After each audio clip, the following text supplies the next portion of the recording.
Caffreys have ended up in this town with a horrible bang.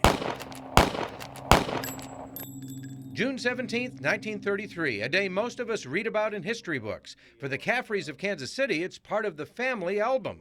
David Caffrey is the grandson of Agent Raymond John Caffrey, gunned down in the Kansas City Massacre at Union Station. I don't know which terminal they came out, but those were the last time my grandfather saw the light of day. Frank Jelly Nash, called the most successful bank robber in history, was nabbed in Little Rock, Arkansas, and taken by train to Kansas City. 4 lawmen and 1 criminal squeezed into the car on that summer morning, then gunfire. Then and now, questions. For example, it's unclear if the notorious Pretty Boy Floyd was even part of the gang, but he did become a focus of the FBI's manhunt. As for who shot who, author Bob Unger, using the FBI's own records, has one possible answer. When it was all done, 4 of the 5 people who died that morning had fatal friendly fire wounds.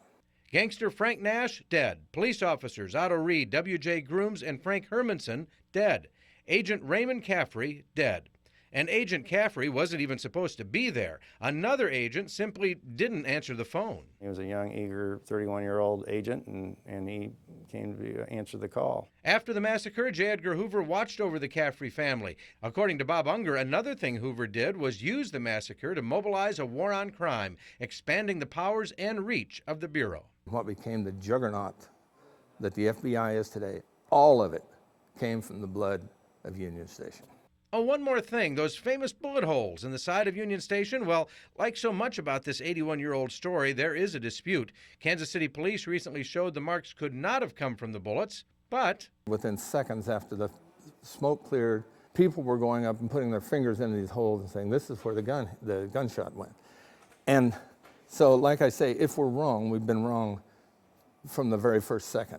For David Caffrey and his 7 brothers, most of whom still call Kansas City home, that day in 1933 was a subject their father seldom discussed. He just knew that he was proud, and that his dad was killed in the line of duty, and it really taught us, I guess, with the immense respect for the law. Joel Nichols, 41 Action News.